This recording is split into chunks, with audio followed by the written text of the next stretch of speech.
Hi hello ನಮಸ್ಕಾರ ವೀಕ್ಷಕರೇ, ನಾನು ನಿಮ್ಮ ರಾಕಿ ಕನ್ನಡಿಗ ಮಾಡುತ್ತಿರುವ ನನ್ನೆಲ್ಲ ವೀಕ್ಷಕರಿಗೂ ನಮಸ್ಕಾರಗಳನ್ನು ಹೇಳುತ್ತಾ ಈ ಒಂದು ವಿಡಿಯೋವನ್ನು ಪ್ರಾರಂಭವನ್ನು ಮಾಡುತ್ತಿದ್ದೇನೆ. ವೀಕ್ಷಕರೇ, ಇವತ್ತಿನ ದಿನ ಮಾರ್ಚ್ 4ನೇ ತಾರೀಕಿನಂದು ನಾನು ನನ್ನ ಗೆಳೆಯ ನರೇಶಾದ ಅಂತ ಗೆಳೆಯನ ಜೊತೆಗೆ ನಾವು ಹೊರಟಿರುವುದು ಶ್ರೀ ಗುರು ಸುಕ್ಷೇತ್ರ ನಾಯಕನಹಟ್ಟಿಗೆ. ವೀಕ್ಷಕರೇ, ಯಾಕಪ್ಪ ಅಂತಂದರೆ ಈ ಒಂದು ಕ್ಷೇತ್ರ ಸಾಮಾನ್ಯವಾದ ಒಂದು ಕ್ಷೇತ್ರವಲ್ಲ ವೀಕ್ಷಕರೇ, ಸಾಮಾನ್ಯವಾದ ಅಂತ ಈ ಒಂದು ಊರಲ್ಲ.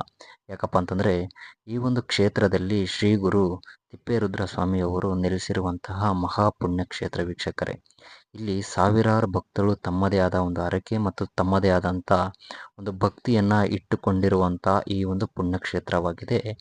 ನಾವಿನ್ನು ಈ ಒಂದು ವಿಡಿಯೋ ಮಾಡುವ ಉದ್ದೇಶ ಏನಪ್ಪ ಅಂತಂದರೆ, ಮುಂದೆ ಬರುವಂತಹ ಮಾರ್ಚ್ 6ನೇ ತಾರೀಕಿನಂದು 6ನೇ ತಾರೀಕು ಶುಕ್ರವಾರರಂದು ನಡೆಯಲಿರುವಂತಹ ಶ್ರೀ ಗುರು ತಿಪ್ಪೇರುದ್ರ ಸ್ವಾಮಿಯವರ ಜಾತ್ರಾ ಮಹೋತ್ಸವ ಬಗ್ಗೆ ಒಂದಿಷ್ಟು ಅಲ್ಲಿ ಇರುವಂಥ ಒಂದು ವ್ಯವಸ್ಥೆ ಬಗ್ಗೆ ನಾನು ನಿಮಗೆ ಈ ಒಂದು ವಿಡಿಯೋದಲ್ಲಿ ಒಂದಿಷ್ಟು ಮಾಹಿತಿಯನ್ನು ತಿಳಿಸ್ಕೊಡೋದಕ್ಕೆ ಈ ಒಂದು ವಿಡಿಯೋವನ್ನು ಮಾಡ್ತಿದ್ದೇನೆ. ವೀಕ್ಷಕರೇ, ಏನಪ್ಪ ಅಂತಂದರೆ ಅಲ್ಲಿರುವಂತಹ ಮುಂದೆ ಬರುವಂತಹ ಅಂದರೆ ಮುಂದಿನ ದಿನ ಅಂದರೆ ಮಾರ್ಚ್ 6ನೇ ತಾರೀಕಿನಂದು ಪಾದಯಾತ್ರೆ ಬರುವಂಥ ಜನರಿಗೂ ಮತ್ತು ಅಲ್ಲಿನ ಬಸ್ಸಿನ ವ್ಯವಸ್ಥೆಯಲ್ಲಿ ಬರುವಂಥ ಜನರಿಗೂ ತಮ್ಮದೇ ಆದಂಥ ವೆಹಿಕಲಿಂದ ಬರುವಂಥ ಭಕ್ತರಿಗೆ ಯಾವ ರೀತಿ ಅಲ್ಲಿನ ಮುಂಜಾಗ್ರತೆಯಾಗಿ ವ್ಯವಸ್ಥೆಯನ್ನು ಮಾಡಿಕೊಂಡಿದ್ದಾರೆ ಈ ಒಂದು ನಾಯಕನಹಟ್ಟಿಯಲ್ಲಿ ಅಂತ ಒಂದಿಷ್ಟು ಮಾಹಿತಿಯನ್ನು ನಿಮಗೆ ಈ ಒಂದು ವಿಡಿಯೋದಲ್ಲಿ ತಿಳಿಸ್ಕೊಡ್ತೀನಿ. ವೀಕ್ಷಕರೇ, ನೀವು ಇವಾಗ ನೋಡ್ತಿರುವಂತಹ ಈ ಒಂದು ಕ್ರಿಕೆಟ್ ಅಂದರೆ ಕ್ರಿಕೆಟ್ ಆಡುತ್ತಿದ್ದಾರಲ್ಲ, ಈ ಒಂದು ಮೈದಾನದಲ್ಲಿ ಈಗಾಗಲೇ ಪಾರ್ಕಿಂಗ್ ವ್ಯವಸ್ಥೆಗೆ ಆಲ್ರೆಡಿ ಎಲ್ಲನೂ ಒಂದು ರೀತಿಯಲ್ಲಿ JCBಯನ್ನು ತರಿಸಿ ಸಮವಾಗಿ ವೆಹಿಕಲ್ಗಳು ನಿಲ್ಲೋದಕ್ಕೆ ಒಂದಿಷ್ಟು ಜಾಗವನ್ನು ಮಾಡಿದ್ದಾರೆ. ಮತ್ತು ಇಲ್ಲಿ ಪೊಲೀಸರಿಗೆ ಇರುವಂಥ ಒಂದು ತಾಣ ಕೂಡ ಆಲ್ರೆಡಿ ರೆಡಿಯಾಗಿದೆ. ಯಾಕಂದರೆ ಬರುವಂಥ ಸಾರ್ವಜನಿಕರಿಗೆ ಯಾವುದೇ ರೀತಿಯಲ್ಲಿ ಗಲಭೆ ಆಗದೆ ಇರುವಂಥ ರೀತಿಯಲ್ಲಿ ಮತ್ತು ವೆಹಿಕಲನ್ನು ಒಳಗಡೆ ಬಿಡುವುದಿಲ್ಲ. ಯಾಕಂದರೆ ಪಾದಯಾತ್ರೆ ಬರ್ತಿರ್ತಾರೆ ಮತ್ತು ಅಲ್ಲಿನ ತೇರಿನ ಒಂದು ಸಮಯದಲ್ಲಿ ಯಾವುದೇ ರೀತಿಯಲ್ಲಿ ವೆಹಿಕಲ್ಗಳು ಓಡಾಡುವಂತೆ ಇರೋದಿಲ್ಲ. ಹಾಗಾಗಿ ಈ ಒಂದು ನಮ್ಮ ಒಂದು ಪೊಲೀಸರು ಅಂದರೆ ನಮ್ಮ ಒಂದು ಆರಕ್ಷಕರು ಈಗಾಗಲೇ ಬಹಳಷ್ಟು ಚೆನ್ನಾಗಿ ಅಚ್ಚುಕಟ್ಟಾಗಿ ತಮ್ಮ ಕೆಲಸವನ್ನು ಮಾಡಿಕೊಂಡಿದ್ದಾರೆ. ಅದಕ್ಕೆ ತಾವೆಲ್ಲರೂ ಸಾರ್ವಜನಿಕರು ಸಹಕರಿಸಬೇಕಾಗಿರುತ್ತೆ ವೀಕ್ಷಕರೇ. ಯಾಕಂದರೆ ಇಲ್ಲಿ ಕೂಡ ನೀವು ನೋಡ್ತಿದ್ದೀರ, ಪ್ರತಿ ವರ್ಷ ಇಲ್ಲಿ ಕೂಡ ಈ ಒಂದು ನಾಯಕನಹಟ್ಟಿಯಲ್ಲಿ ಬರುವಂಥ ಭಕ್ತರಿಗೆ ತಮ್ಮ ಸ್ವಂತ ವೆಹಿಕಲ್ಗಳಿಗೆ ಪಾರ್ಕಿಂಗ್ ವ್ಯವಸ್ಥೆಯನ್ನು ಆದಷ್ಟು ಚೆನ್ನಾಗಿ ಇರುತ್ತೆ. ಆದರೆ ನೀವು ಬಳಸ್ಕೊಳ್ಳುವ ಒಂದು ರೀತಿ ಇರುತ್ತಲ್ಲ, ಅದು ಕೂಡ ಮುಖ್ಯವಾಗಿರುತ್ತೆ. ಯಾಕಂದರೆ ಗಾಡಿನ ಎಲ್ಲಿ ಬೇಕಲ್ಲೇ ಪಾರ್ಕಿಂಗ್ ಮಾಡುವಂಥದ್ದಾಗಿರ್ಬೋದು ಅಥವಾ ಎಲ್ಲಿ ಬೇಕಲ್ಲೇ ಬಿಟ್ಟು ಮತ್ತು ಹ್ಯಾಂಡ್ ಲಾಕನ್ನು ಮಾಡ್ದೇ ರೀತಿಯಲ್ಲಿ ಮತ್ತು ಅದು ಕಳುವಾದ ನಂತರ ಮತ್ತು ಅದು ಸಿಗದಿರುವಂಥ ನಂತರದಲ್ಲಿ ನೀವು ಪರದಾಡುವ ವ್ಯವಸ್ಥೆಯನ್ನು ಬಿಟ್ಟು ಅಚ್ಚುಕಟ್ಟಾಗಿ ನಿಮ್ಮ ಗಾಡಿಯನ್ನು ಪಾರ್ಕಿಂಗ್ ಮಾಡಿ ಹ್ಯಾಂಡ್ ಲಾಕನ್ನು ಮಾಡಿ ಹೋದರೆ ನಿಮ್ಮ ಗಾಡಿ ನಿಮಗೆ ಸೇಫ್ ಆಗಿರುತ್ತೆ ಅಂತ ಹೇಳೋದಕ್ಕೆ ಇಷ್ಟಪಡ್ತೀನಿ. ಮತ್ತು ಇಲ್ಲಿ ಕೆರೆ ಏರಿನಲ್ಲಿ ನೀವು ಈ ಒಂದು ವಿಡಿಯೋದಲ್ಲಿ ನೋಡಿರೋ ಹಾಗೆ ಪಕ್ಕದಲ್ಲಿರುವಂಥ ಒಂದು ಕೆರೆಯ ಬದಿಯಲ್ಲಿ ಯಾವುದೇ ಚಿಕ್ಕ ಮಕ್ಕಳು ಆ ಕಡೆ ಹೋಗದೆ ಇರುವಂಥ ರೀತಿಯಲ್ಲಿ ಬಂಬುಗಳನ್ನು ಕಟ್ಟಿ ನೀಟಾಗಿ ವ್ಯವಸ್ಥೆಯನ್ನು ಕೂಡ ಮಾಡಿದ್ದಾರೆ. ಈಗ ಹಿಂದಿನ ವರ್ಷಕ್ಕೂ ಈ ವರ್ಷಕ್ಕೂ ನೀವು ಈ ರೋಡ್ನ ನೋಡಿದರೆ ಅಂದರೆ ಯಾರಾದರೂ ಭಕ್ತರು ಹಿಂದಿನ ವರ್ಷ ಬಂದಿರೋಕ್ಕೂ ಈ ವರ್ಷ ನೋಡ್ತಿರೋವಂಥ ಈ ಒಂದು ರೋಡಿಗೂ ಭಾಳಷ್ಟು ವ್ಯತ್ಯಾಸ ಇದೆ. ಯಾಕಂದರೆ ಈ ಒಂದು ವರ್ಷ ಭಾಳಷ್ಟು ಅಚ್ಚುಕಟ್ಟಾಗಿ ಮಾಡಿರುತ್ತಾರೆ. ಈ ಒಂದು ರೋಡು ಇನ್ನೂ ಭಾಳಷ್ಟು ಚೆನ್ನಾಗಿದೆ. ಈ ಒಂದು ರೋಡು ಬರುವಂಥ ಭಕ್ತರಿಗೂ ಕೂಡ ಭಾಳ ಅನುಕೂಲವಾಗಿರುವಂತೆಯೇ ಮಾಡಿರುತ್ತಾರೆ. ವೀಕ್ಷಕರೇ, ಇಲ್ಲಿನ ಒಂದು ಮಂಡಳಿಯವರ ದೇವಸ್ಥಾನದ ಒಂದು ಮಂಡಳಿಯವರು ಅಥವಾ ಒಂದು ಸೇವಾ ಸಮಿತಿ ಇರುತ್ತಲ್ಲ, ಅವರು ಕೂಡ ಭಾಳಷ್ಟು ಅಚ್ಚುಕಟ್ಟಾಗಿ ಈ ಒಂದು ವ್ಯವಸ್ಥೆಯನ್ನು ಮಾಡಿಕೊಂಡಿದ್ದಾರೆ. ಇನ್ನು ಒಂದು ದೇವಸ್ಥಾನಕ್ಕೆ ಇಲ್ಲಿಂದ ಎಂಟ್ರೆನ್ಸಿಂದ ಹೋಗುವಂಥ ಒಂದು ದಾರಿ ಏನಿದೆ ಅದು ಕೂಡ ಅಚ್ಚುಕಟ್ಟಾಗಿದೆ. ಯಾಕಂದರೆ ನಿಮಗೆ ಕಾಣುವಂಥದ್ದು ಒಂದು ಲೈಟಿಂಗ್ಸ್ ಈಗಾಗಲೇ ಆಲ್ರೆಡಿ ಹಾಕಿದ್ದಾರೆ. ಬರುವಂಥ ಭಕ್ತರಿಗೆ ಯಾವುದೇ ರೀತಿಯಲ್ಲಿ ನೋಡುವುದಕ್ಕೂ ಕೂಡ ಖುಷಿಯಾಗಿರಬೇಕು ಮತ್ತು ಅವರ ಒಂದು ಭಕ್ತಿ ಸೇವೆ ಕೂಡ ಬಹಳ ಮುಖ್ಯವಾಗಿದೆ ಎಂದು ಅವರು ಪ್ರತಿ ವರ್ಷವೂ ಮುಂಜಾಗ್ರತೆಯಾಗಿ ಎಲ್ಲವನ್ನು ಗಮನದಲ್ಲಿಟ್ಕೊಂಡು ಬರುವಂಥ ಭಕ್ತರಿಗೆ ದೇವಸ್ಥಾನದ ಅಲಂಕಾರ ಇರ್ಬೋದು, ದೇವಸ್ಥಾನದ ರೋಡ್ಗಳ ಒಂದು ಅಲಂಕಾರ ಇರ್ಬೋದು, ಭಾಳಷ್ಟು ಚೆನ್ನಾಗಿ ವಿಜೃಂಭಣೆಯಿಂದ ಪ್ರತಿ ವರ್ಷವೂ ಮಾಡ್ತಾರೆ. ಹಾಗೂ ಈ ವರ್ಷವೂ ಕೂಡ ಮಾಡಿದ್ದಾರೆ ಅಂತ ಹೇಳಕ್ಕೆ ಇಷ್ಟಪಡ್ತೀನಿ. ವೀಕ್ಷಕರೇ, ಈಗ ನೀವು ನೋಡ್ತಿರೋ ಹಾಗೆ ಈ ಒಂದು ಜಾತ್ರೆಯ ಒಂದು ಅಂದರೆ ತೇರಿನ ಹೋಗುವಂಥ ದಾರಿ ಏನಿದೆ, ಇಲ್ಲಿ ಒಂದು ವಾಲ್ಮೀಕಿ ಸರ್ಕಲ್ ಕೂಡ ಬರುತ್ತೆ.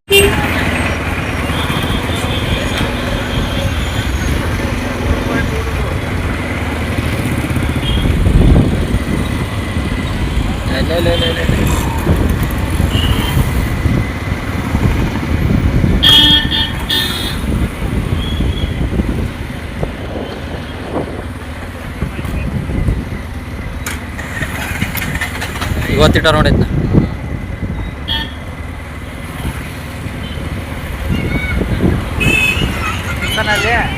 ಇಲ್ಲಿಂದ ಸಿಗಲಿ ಸೈಡಿಂದ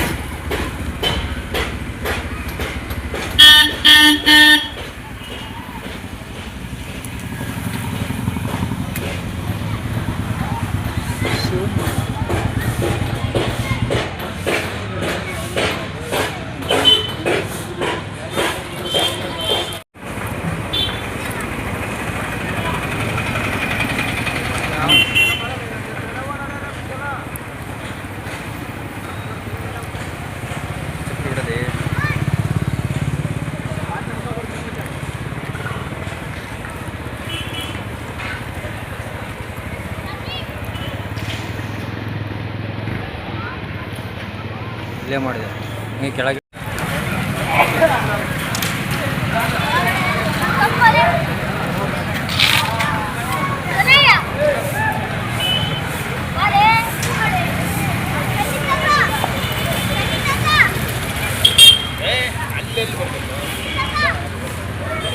ಅವ್ರು ಕೈ ಕೊಡದಂಗೆ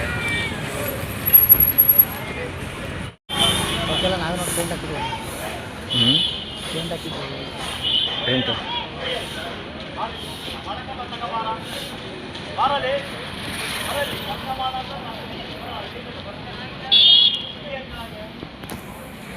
ಮಾಡೋದು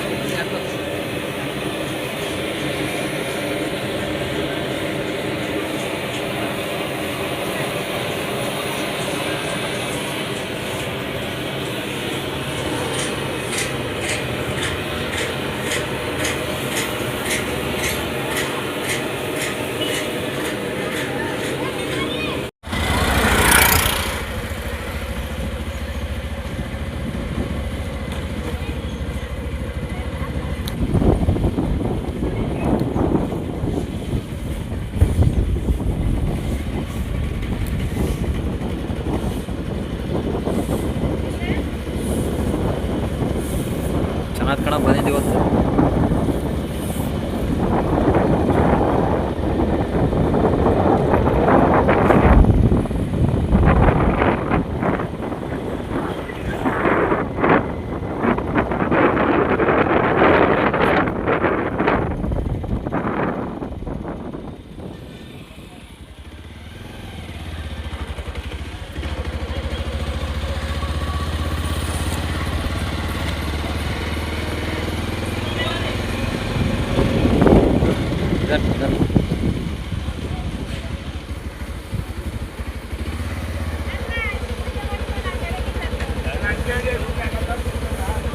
ಸಿಲೆನ್ಸ್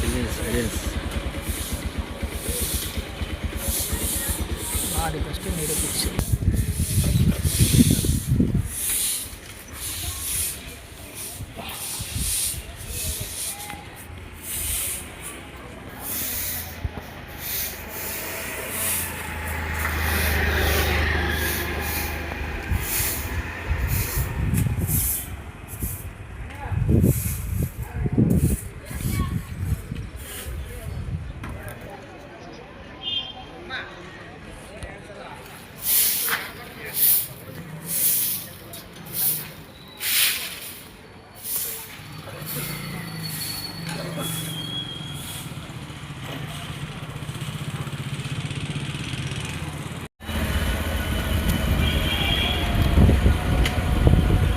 ಮಾಡಲ್ಲ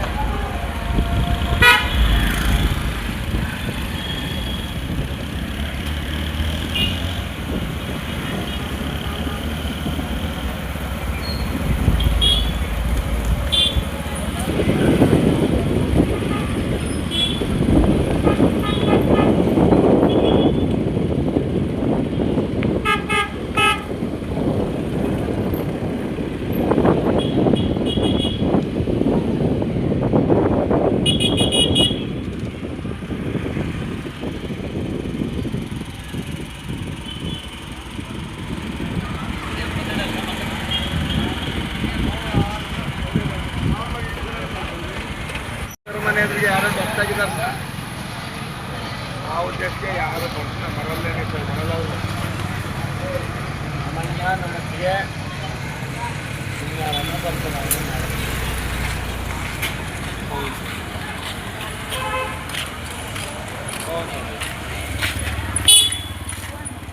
ಆರು ಸಾವಿರದ ಕೈ